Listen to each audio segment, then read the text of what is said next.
吧，小头啊！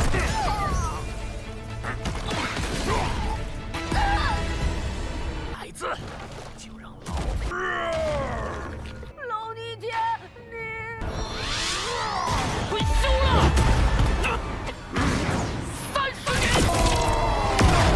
30年，做梦！不！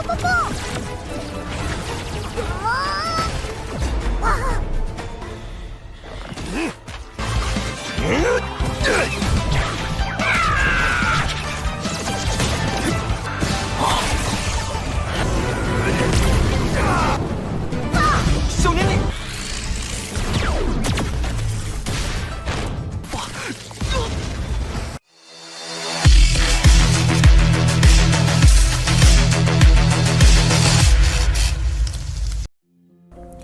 ，Halo semuanya, selamat datang di Ruang Sinema. Bagaimana kabar kalian semua? Semoga selalu sehat dan baik-baik saja. Sesuai jadwal, jadi pada hari ini kita akan kembali melanjutkan series Donghua Devouring Well atau Paus Pemakan Segalanya. Sebelum kita mulai episode terbarunya, kita akan melihat dulu apa saja yang telah terjadi pada episode sebelumnya, tepatnya pada episode 10. Sebelumnya, pertarungan telah terjadi antara Feng Meng berhadapan dengan Duan Ye. Dalam pertarungan tersebut, Duan Ye yakin bisa mengalahkannya, terlebih lagi Hemi sudah sangat kuat. Namun Feng Meng merupakan sosok yang tidak dapat dia kalahkan. Sebab segala serangan yang Hemi lakukan dapat dan mudah diatasi. Tidak itu saja, dalam pertarungan itu, Duan Ye terus menganggap Feng Meng sebagai ketua sektenya. Pada puncaknya, pertarungan itu pun berhasil Feng Meng menangkan. Namun masalah kembali hadir karena ada seseorang yang muncul dan membuat Guling dalam bahaya. Duan Ye tidak membiarkan hal itu dan segera melakukan penyelamatan kepadanya. Dan di sini dia juga memilih untuk merelakan Hemi. Sekarang kita akan melanjutkan episode terbarunya. Terlihat Xuan Xingju dari gerbang Wangu memilih untuk menunggu jemputan karena dia sudah menyerah. Kini hanya tinggal 6 sekte saja yang tersisa. Kembali ke sisi Xuan Xing, dia tiba-tiba saja dikejutkan oleh sebuah serangan. Untung saja dia ini masih selamat dan ternyata pelakunya adalah Nisi. Tapi bukan hanya dia saja yang datang, namun rekan-rekan lainnya juga telah datang kemari. Orang-orang ini merupakan masalah yang besar bagi Feng Meng dan yang lainnya. Namun karena tidak dapat pergi kemana-mana lagi, jadi satu-satunya cara adalah mengalahkan mereka. Alhasil pertarungan pun terjadi. Dalam pertarungan ini terlihat dengan jelas kalau kemampuan dari lawan mereka terlalu besar. Binatang roh yang kelompok Feng Meng menggunakan tidaklah memiliki kesempatan untuk bisa melawan. Bahkan Yutong harus terkena serangan yang cukup fatal hingga membuat dia tidak sadarkan diri.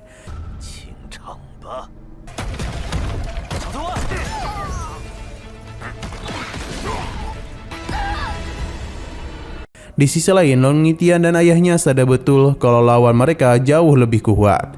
Namun Long Nitian tidak niatan untuk pergi karena dia masih ingin bertarung. Hanya saja ayahnya mengingatkan untuk menyudahi semua itu, sebab kekuatan putranya sudah terkuras cukup banyak. Dia pun mengingatkan kejadian yang dulu, di mana kala itu ayahnya telah secara resmi membentuk sekte dan menjadikan Long Nitian sebagai ketuanya. Namun anggota mereka hanyalah terdiri dari dirinya, ibunya, beserta saudara perempuannya. Meskipun hanya berempat, namun mereka akan tetap mencoba, karena ujian itu menilai kekuatan yang mereka miliki. Long Nitian sebenarnya tidak terlalu percaya diri karena waktunya hanya 3 bulan, sedangkan kekuatannya masihlah belum berkembang. Alhasil, ayahnya pun meminta Long Nitian untuk meningkatkan latihan agar tubuhnya dapat terbiasa dengan kekuatan dari binatang kelahirannya. Alasan Long Nitian diminta berlatih agar dapat menyimpan energinya. Jika dalam waktu 3 bulan Long Nitian konsisten, maka dia itu akan menyimpan begitu banyak energi. Benar saja, dalam kurun waktu itu tubuh Long Nitian pun berubah menjadi begitu besar. Tapi itu hanyalah bayangan saja karena selama 3 bulan ini Long Nitian tidak melakukan apa-apa. Kembali ke masa sekarang, yang mana Long Nitian masihlah ingin bertarung. Ayahnya sudah mengingatkan kalau lawan kali ini terlalu kuat. Bahkan mereka bisa melihat dengan jelas bagaimana binatang roh Chen Xi dibuat tidak berdaya. Begitu pula dengan binatang roh Sumucan. Walaupun begitu, Long Nitian berencana menjalankan rencana rahasia mereka. Untuk menjalankan rencana rahasia. Ayahnya meminta dia untuk bersabar karena bagaimanapun mereka harus mendapatkan posisi pertama supaya dapat naik ke tingkat D. Nitian paham, tapi dia itu ingin membantu Chen Xi. Mendengar keputusan putranya, ayahnya pun tidak dapat berkata apa-apa lagi. Sedangkan Chen Xi dan Su Muchen sudah tidak dapat melakukan apapun. Pada akhirnya ayahnya pun memberikan izin kepada Nitian. Ia juga memintanya untuk selalu berhati-hati. Di sisi pertarungan terlihat kalau Nisi berniat untuk menghabisi mereka. Namun sebelum semua itu terjadi, niatannya seketika saja terhenti karena Long Nitian datang untuk membantu mereka. Hal tersebut membuat Chen Xi begitu terharu. Hanya saja kendali Nitian kepada naganya masihlah belum terlalu stabil, yang mengakibatkan dirinya dilukai oleh Nisi. Nitian pun menjadi sangat panik. 孩子，就让老逆天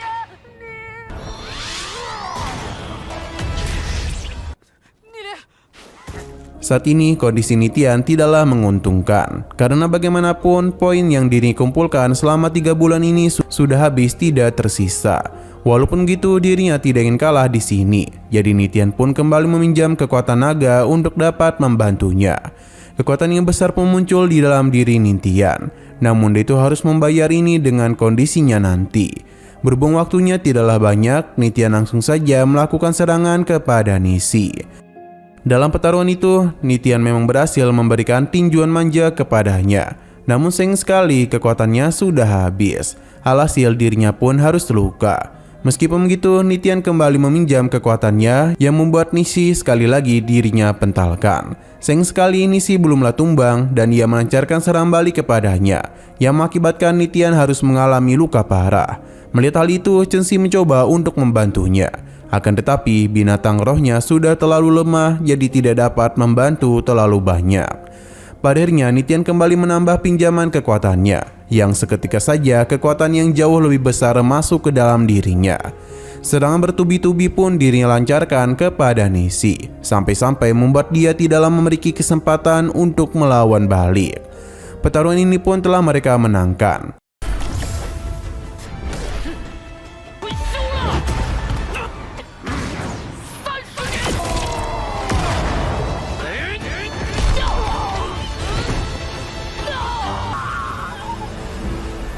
Sedangkan di sisi lain, Yutong dan Badak Panda tengah bersembunyi.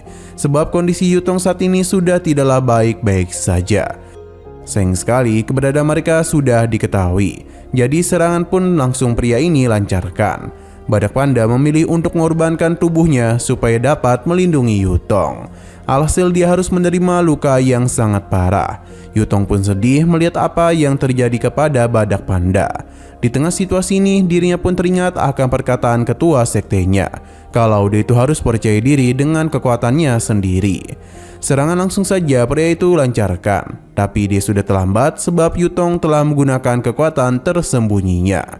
Dia menggunakan semua itu kepada Badak Panda yang seketika saja membuat kekuatannya mengalami peningkatan besar. Pria itu sadar kalau ini kekuatan yang berasal dari sang penguasa. Dengan kekuatan ini, pria tersebut pun dapat mereka kalahkan. Hanya dalam satu pukulan saja. Badak Panda memilih untuk pergi karena kondisi Yutong yang tidak baik-baik saja.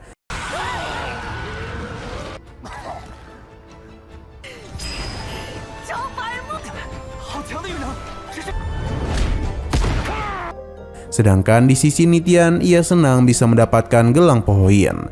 Sesaat kemudian Chen Xi pun datang, namun tujuannya kemari bukanlah untuk mengambil gelang tersebut, melainkan berterima kasih kepadanya. Hal ini pun membuat Nitian sedih. Namun itu bukanlah tangisan keharuan, melainkan penyesalan. Sebab Nitian harus membayar energi pinjamannya selama 50 tahun. Dan semua itu hanya untuk menyelamatkan mereka saja. Nitian pun harus berjuang lebih keras supaya dapat membayar hutang energinya. Shino berpindah ke sisi Feng Mang, yang mana dalam pertarungan itu dirinya harus bisa menahan pergerakan dari gadis ini. Pasalnya dalam gitulah Feng Mang dapat bertarung dengannya. Sebuah pedang pun Feng Mang keluarkan dan langsung saja dia kerahkan kepada gadis itu. Pada akhirnya kemenangan pun telah dia raih. Semua ini juga adalah berkat bantuan dari binatang sulur. Setelah semua itu, Feng Mang pergi melihat kondisi dari Guling. Untung saja ada duannya yang menyelamatkannya.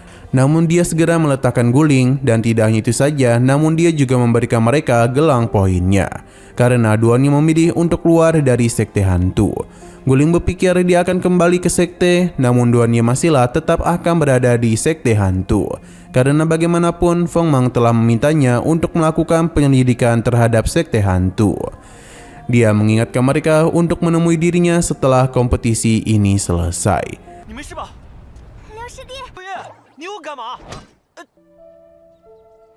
师兄要回来了吗？比赛了，之后记得找我。 Di sisi lain, pemimpin dari kelompok ini marah besar karena rekan-rekannya sudah dikalahkan. Dia seketika saja langsung mengambil parasit yang dirinya tanamkan kepada rekan-rekannya untuk kembali kepadanya. Tekanan yang begitu besar pun telah pria ini hasilkan, dan semua perhatian pun tentu saja tertuju kepadanya. Ia memberikan pujian kepada mereka karena dapat mengalahkan para bawahannya. Jadi sekarang dia akan memberikan mereka hadiah. Sebuah serangan pun langsung saja dia lancarkan, namun hal itu bukan diarahkan kepada mereka, melainkan kepada kura-kura pulau. Sebab dengan begitulah pulau ini akan tenggelam dalam waktu yang lebih cepat. Apa yang terjadi tentu saja membuat para penguji menjadi begitu kesal. Bahkan gubernur meminta untuk memberikan bantuan agar bisa menyelamatkan para murid yang tenggelam. Xian berpindah ke sisi Guling yang tengah tenggelam ke dasar laut. Namun untung saja sesaat kemudian dirinya diselamatkan oleh Feng Mang. Di saat Guling membuka matanya, dia pun sempat membayangkan wajah ketua sektenya. Sesaat kemudian Guling pun dapat berenang ke permukaan. Sedangkan Nitian berhasil diselamatkan oleh Chen Xi. Ia menjadi kesal kepada pria itu dan berniat untuk membalasnya. Namun mereka sudah tereliminasi, selain itu naganya juga tengah kelelahan. Para penjaga pun segera melakukan evakuasi kepada para peserta. Mereka juga kesal kepada Master Kuaidu yang telah bertindak keterlaluan. Namun semua itu dia lakukan agar dapat menang. 接下来就让本座。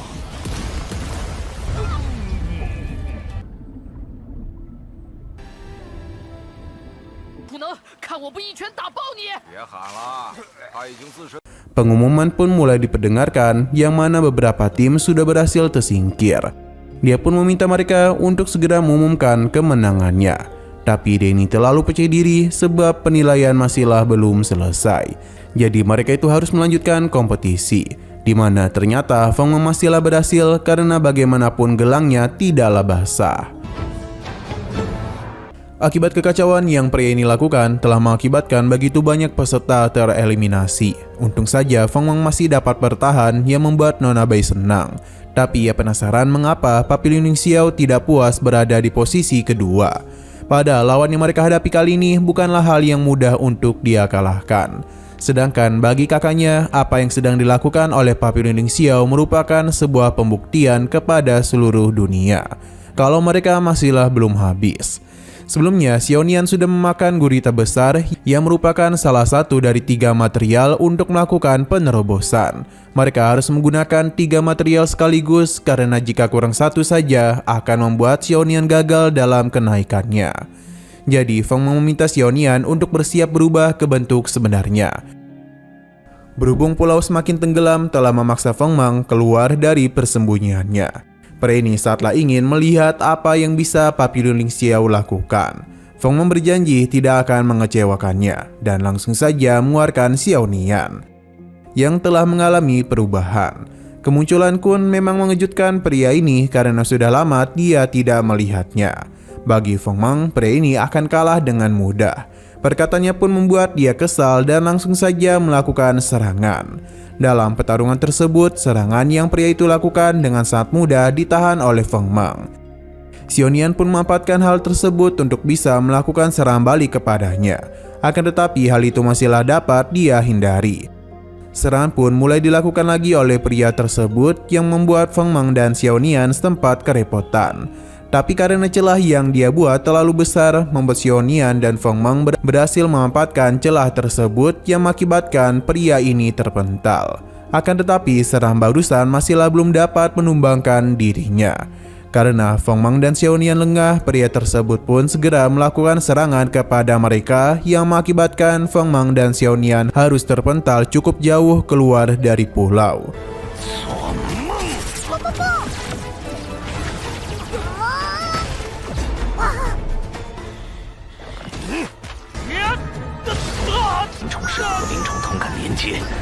Pria ini sadar kalau mereka tidak akan dapat bertahan terlalu lama. Jadi dia akan segera mengakhiri pertarungan ini dengan sangat cepat. Namun Feng Mang memiliki sebuah rencana dengan Xiao Nian. Jadi mereka pun akan saling bekerjasama untuk memaksimalkan serangan Xiao Nian. Feng Mang pun masuk ke dalam diri Xiao Nian yang kini kembali mengalami perubahan bentuk. Pria ini sadar betul kalau apa yang mereka lakukan merupakan teknik yang berbahaya. Jadi tanpa pikir panjang dia pun mencoba untuk menghentikan hal itu.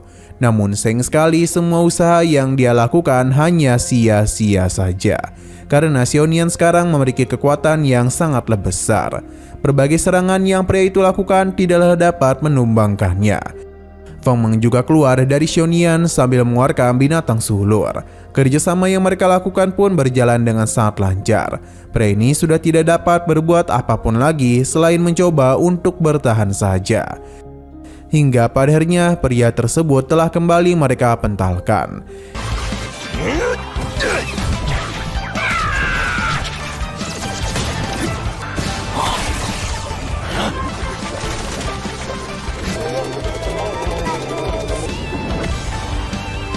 Ia pun penasaran mengapa pergerakan Kun menjadi begitu fleksibel. Kali ini dia akan menggunakan laser dari mata darah untuk dapat menghentikan pergerakan Xiao Nian.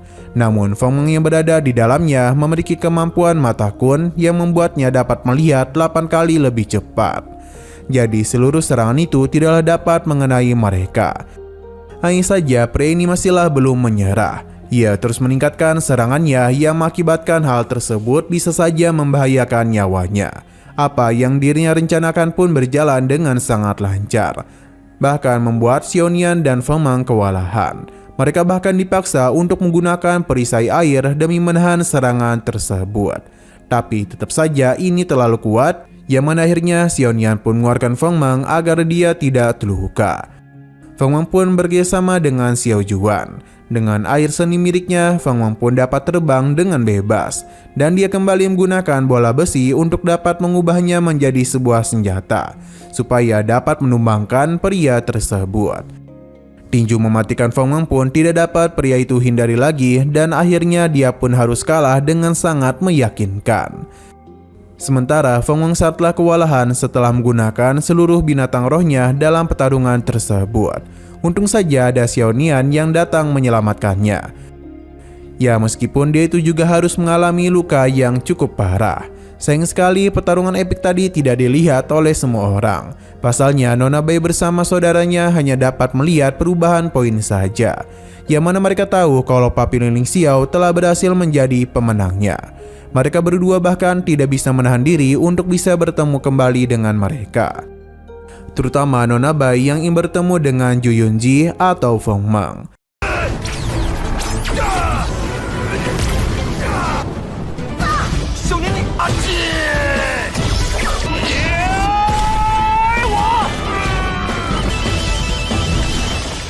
Kembali kepada Feng Mang, yang mana dirinya setelah lega pertarungan ini sudah usai. Kini mereka hanya tinggal menunggu jemputan saja. Feng Mang dan Xiao Nian pun merasa begitu senang, pasalnya mereka bisa membawa Papi Lingling Xiao ke posisi pertama. Dengan menjadi sekte kelas D dan kembali bergabung dengan aliansi, maka akan membuat Papi Lingling Xiao menerima kembali sumber daya yang banyak. Dan begitulah Papi Lingling Xiao akan kembali bangkit ke sedia kala. Ketika Feng Mang menyimpan Xiao Nian, terlihat kalau parasit yang pria itu miliki mulai hilang kendali dan ingin melahapnya. Melihat apa yang terjadi di sana benar-benar membuat Feng Mang terkejut. Pasalnya parasit ini telah memakan penggunanya sendiri dan pertarungan pun masihlah belum usai. Kali ini pun dia harus menghadapi amukan dari binatang parasit. Hanya saja kekuatan dari parasit itu terlalu mengerikan, bahkan Xiao Nian harus terluka. Feng Mang pun segera menyimpannya. Kini dia pun hanya seorang diri saja berhadapan dengan parasit tersebut. Di saat dirinya ingin dilahap, Feng Mang mencoba untuk menghancurkan mata di hadapannya. Akan tetapi pedangnya justru harus hancur, yang mana hal tersebut membuat Feng Meng dalam bahaya. Selain itu, Feng Meng juga sadar kalau Xiaonian dan binatang sulur bukanlah tandingan dari parasit ini. Lantas bagaimana cara dia dapat mengalahkannya? Ketika Feng Meng dalam kondisi hidup dan mati, kekuatan tersembunyi dalam dirinya pun telah bangkit. Dengan sekali tinju saja, parasit itu mampu dia pentalkan dengan sangat mudah.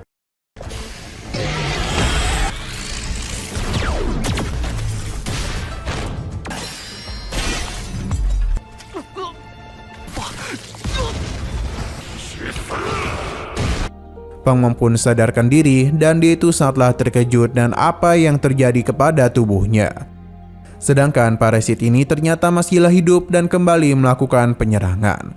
Feng Meng mencoba untuk melakukan pengendalian agar kekuatan ini bisa menghadapi parasit tersebut. Akan tetapi dia tidaklah bisa mengendalikannya, seakan-akan kekuatan ini kembali tertidur. Feng Meng pun telah kehabisan ide sampai akhirnya ular salju pun muncul, yang mana ini merupakan binatang roh milik Bai Tiansu. Selain dia, tentu saja Bai Liansu juga datang kemari untuk melihat kondisi Yunzu. Bai Tiansu menyerahkan hal ini kepada adiknya, sedangkan dirinya akan berhadapan dengan parasit di sana. Feng Meng tidaklah menduga akan kembali bertemu dengan Bai Liansu. Sedangkan Bai Liansu yang masih belum tahu kalau Yunzu adalah Feng Meng merasa begitu bahagia dan segera mendekatinya dengan wajah berseri-seri. Sedangkan di dalam alam bawah sadar Feng Meng, sosok kuat ini penasaran mengapa dia masih hidup. Padahal dirinya sudah menghabisinya, karena bagaimanapun mereka sudah saling sepakat. Sebelumnya, Feng Meng ternyata mati oleh amarah dari sosok ini. Ia pun meminta Feng Meng untuk mencarikannya gadis muda supaya dapat mengobati kelaparannya. Alhasil, sosok ini pun telah mengambil alih diri Feng Meng. Berhubung di sana hanya ada Bai Liansu saja, jadi dialah yang akan Feng Meng incar. Bai Liansu tidaklah menduga pria yang dirinya idolakan adalah Feng Meng. Bai Liansu mencoba untuk menghadapinya, namun binatang rohnya telah mengalami nerf besar-besaran, jadi dia tidaklah dapat menahan Feng Meng. Bai Liansu meminta pertolongan kepada kakaknya, namun saat ini Bai Tiansu tengah sibuk berhadapan dengan parasit. Ketika Bai Liansu lengah, Feng Meng langsung saja melakukan pergerakan untuk dapat menahan dirinya. Hal itu pun membuat Bai Tiansu menjadi begitu malu dan penasaran apa yang akan Feng Meng lakukan kepadanya.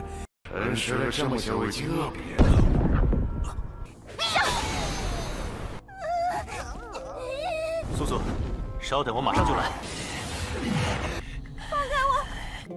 Di sisi lain, Bai Tiansu dan parasit ini masihlah terus bertarung, di mana serangan dari ular putih telah berhasil menahan pergerakan dari parasit tersebut. Walaupun sudah dibekukan, ia masihlah mencoba untuk melawan. Namun ular putih langsung saja memberikan hukuman kepadanya. Dengan begini, pertarungan pun telah usai. Tapi Bai Tiansu seketika saja terkejut dengan apa yang terjadi kepada adiknya. Hal tersebut membuatnya kesal karena adiknya diperlakukan yang tidak-tidak oleh Feng Meng.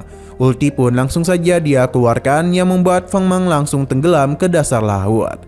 Hal tersebut juga telah membuat dia sadar, tapi dia ini penasaran mengenai kekuatan sebenarnya yang ada pada tubuh Feng Meng. Selain itu, dirinya juga baru sadar telah berbuat yang tidak-tidak kepada Bai Liansu. Sesaat kemudian, ular putih pun segera menarik Feng Meng ke permukaan, karena dia itu harus menghadapi kemarahan dari Bai Tiansu. Terlebih lagi, adiknya mengadu mengenai apa yang terjadi sebelumnya. Bai Tiansu yang memang sudah mencari kemana-mana pun akan membalaskan dendam adiknya.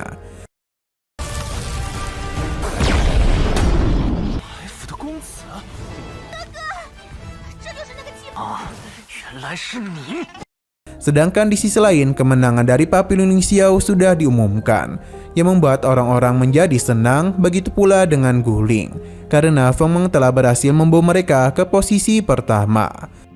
Sesaat kemudian, Jenderal Liu datang untuk mengucapkan selamat kepada mereka. Guling pun bertanya mengenai apa yang terjadi kepada Feng Meng, sebab dia tidak kunjung kembali. Ternyata Feng Meng telah dibawa pergi oleh keluarga Bai. Sebab dia itu telah melakukan begitu banyak kejahatan. Kita pun dibawa berpindah ke kediaman dari keluarga Bai, di mana Feng Meng lagi dan lagi harus ditahan oleh keluarga Bai. Feng Meng tidak menduga setelah usaha kerasnya dia harus kembali ke titik awal lagi. Padahal Feng Meng sudah membayangkan perjalanan yang menyenangkan. Sepertinya takdir tidaklah memperdulikan dirinya. Pada awalnya Bai Tiansu berpikir kalau master hebat telah muncul untuk membawa Papillon Ling Xiao bangkit. Tapi siapa yang menduga itu adalah Feng Meng. Jika ketua sekte Lin Xiao masih hidup, pasti Feng Meng akan dia habisi. Feng Meng pun berpikir kalau Bai Tiansu cukup dekat dengan Fan Ling Xiao. Ya malah ternyata mereka pernah saling bertemu. Kala itu dia dan Fan Ling Xiao saling bermain catur. Bai Tiansu yang kala itu masih muda menganggap tidak ada yang kuat dari dirinya. Bahkan dia melakukan provokasi kepada Fan Ling Xiao. Orang-orang juga menganggap kalau kemunculan dari Fan Ling Xiao merupakan sebuah lelucoan. Karena dia itu begitu berani ingin mencapai puncak. Alhasil orang-orang pun mulai menganggapnya remeh, yang mana itu merupakan kesalahan besar. Sebab Fan Ling Xiao bukanlah orang sembrono. Karena dia itu membuktikan kalau dirinya bisa mencapai apa yang dia inginkan. Perlahan-lahan namun pasti Fan Ling Xiao terus maju dan kekuatannya juga terus meningkat. Hingga mencapai ke posisi yang begitu dikagumi oleh Bai Tiansu. 在此处下棋对弈，年轻气盛，看不见，觉得他不过是运气好。相反， Kali ini Papillon Ling Xiao telah kembali menjadi sekte kelas D, yang menandakan langkah awal mereka pada papan catur. Namun Bai Tiansu tidaklah bisa melihat masa depan Papillon Ling Xiao pada Feng Meng. Jauh berbeda dengan apa yang dulu Fan Ling Xiao alami. Hanya saja terdapat masa lalu yang tidak dilihat oleh semua orang, yang mana hanya dia saja yang dapat memahaminya. Tapi kali ini Feng Meng tidaklah sendirian, sebab ada rekan-rekannya yang selalu mendukung dan akan membantunya. Jadi Feng Meng tidak akan membawa Papillon Ling Xiao seorang diri lagi, melainkan mengangkatnya bersama rekan-rekannya. Jadi merekalah yang akan membantu menggerakkan catur Papillon Ling Xiao di hadapan seluruh dunia. Feng Meng pun memberitahu Bai Tiansu kalau dirinya tidak akan menyerah pada takdir. Ia bisa menjamin kalau kali ini dia bersama rekan-rekannya akan membawa Papillon Ling Xiao jauh lebih tinggi dari apa yang Fan Ling Xiao lakukan. Perkataannya pun seketika saja membuat Bai Tiansu tertegun, seolah-olah dia ini tengah bertemu kembali dengan Fan Ling Xiao. Meskipun begitu, Bai Tiansu ingin Feng Meng bertanggung jawab atas dosa yang telah dia lakukan. Selain itu, Bai Tiansu juga ingin meminta kembali kun yang telah dia bawa. Ini alasan mengapa Bai Tiansu membawa Feng Meng kemari. Namun Feng Meng tidaklah memberitahu keberadaannya dan hanya mengatakan kalau dia telah memanggang kun. Hal tersebut tentu saja membuat Bai Tiansu kesal. Jadi dia meminta adiknya untuk membawa Feng Meng ke kamarnya, sebab dialah yang akan menghukumnya sendiri. 你似乎和反掌门也得先给本小姐赎罪。我珍藏的绝版小鲶鱼在哪儿？我砍了吃了。带他去我房间。 Sedangkan di sisi Papillon Ling Xiao, Chen Xi memberikan penghormatan terakhir kepada Feng Meng, seakan-akan dia itu sudah mati. Guling pun menghentikannya karena bagaimanapun mereka harus pergi untuk menyelamatkannya. Namun sebelum itu mereka akan makan dulu. Selain itu, Guling juga memberitahu apa yang terjadi kepada Fan Ling Xiao. Sudah cukup lama dirinya tidak mengirim surat kepadanya. Kali ini sekte mereka telah mengalami pertarungan yang begitu besar. Bahkan mereka telah kembali masuk ke dalam aliansi. Walaupun perjalanan ini sulit, tapi Guling tetap yakin Fan Ling Xiao terus mengawasi mereka. Mereka akan kembali melakukan perjalanan untuk bisa menyelamatkan Feng Meng. Guling yakin kalau kali ini mereka juga akan berhasil. Kembali kepada Feng Meng yang mengeluarkan Xiaonian. Dia berjanji kalau kali ini mereka akan berhasil dan tidak akan menyia-nyiakan kesempatan kedua. Di sisi lain kita pun diperlihatkan kepada seseorang yang sangatlah misterius, yang sepertinya dia tengah melakukan pencarian kepada seseorang, dan kini dia sudah menemukan keberadaannya. Nah, sayang sekali ini merupakan akhir dari season pertama Elden Well. Oke, sekian dulu pada video kali ini. Untuk video selanjutnya akan segera hadir. Jadi bagi kalian yang ingin mengikuti series ini, langsung saja klik subscribe dan aktifkan loncengnya. Terima kasih yang sudah menonton video sampai habis. Jika kalian suka pada video ini, klik like dan share ke teman-teman kalian tentang channel ini. Dan ditunggu aja kelanjutannya. Oke, sampai jumpa di video selanjutnya.